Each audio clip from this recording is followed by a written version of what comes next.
Premier ministre est en train de répéter les mêmes promesses qu'il a fait il y a 9 ans, que toutes ces dépenses irresponsables allaient être payées par un homme riche sur une colline quelque part. C'était ça la promesse pour rendre la vie plus prospère pour la classe moyenne. Mais avant de débattre la répétition de cette promesse, on devrait revoir comment ça va. De l'aveu même du premier ministre, dans une vidéo sur les taxes il y a quelques semaines, il a avoué que le fossé entre les riches et les autres n'a fait qu'augmenter. Selon le graphique d'information de Statistique Canada, les riches ont doublé leur richesse depuis 2015 quand la promesse a été faite. Et comment ça va pour la classe moyenne, Monsieur le Président? 9 sur 10 paient plus d'impôts qu'avant de ce premier ministre.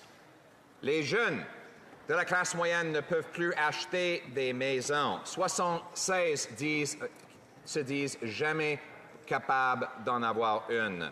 Et on a le plus grand nombre de personnes qui assistent à une banque alimentaire dans notre histoire.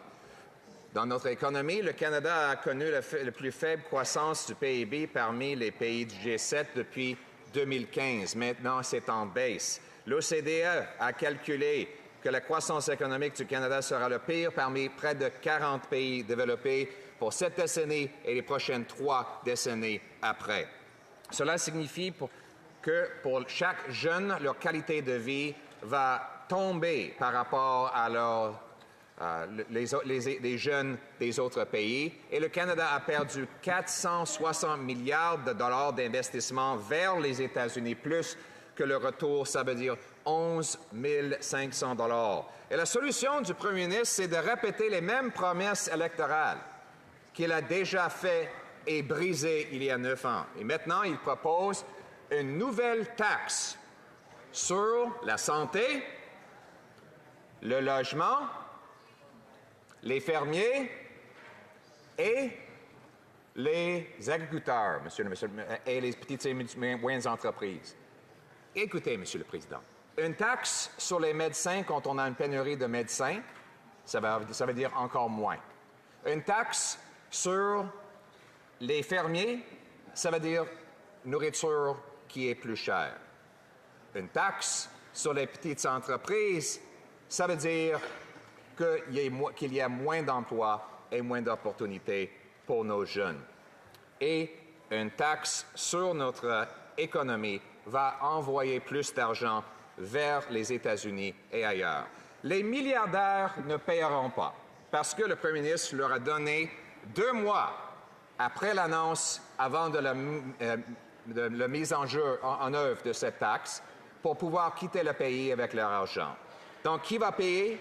Tout d'abord, les personnes qui vendent ou cèdent des actifs à long terme en une seule fois, comme une grande-mère qui a essayé de vendre une partie ou de donner une partie de sa ferme pour ses enfants d'avoir des maisons, et des 300 000 petites entreprises où indirectement leurs travailleurs vont payer le prix.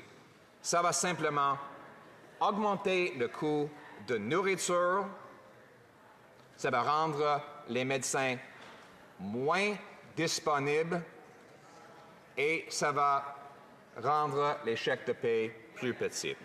Plus de taxes ne va pas régler le problème. Donc, les conservateurs vont voter contre cette taxe sur la santé, sur la nourriture et sur le logement.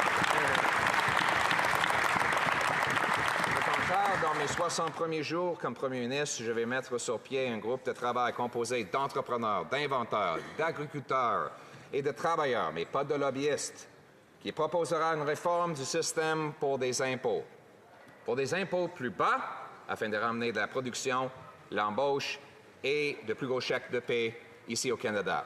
2, plus juste, en réduisant la part des impôts payés par les pauvres et la classe moyenne, tout en s'attaquant aux paradis fiscaux à l'étranger et aux grands cadeaux gouvernementaux aux grandes entreprises. 3, plus simple, avec 20 % moins de paperasserie. Plus bas, plus simple, plus juste.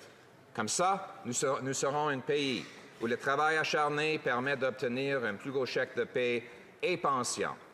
qui va acheter de la nourriture, de l'essence et des maisons abordables dans les communautés sécuritaires. C'est ça le gros bon sens, Monsieur le Président.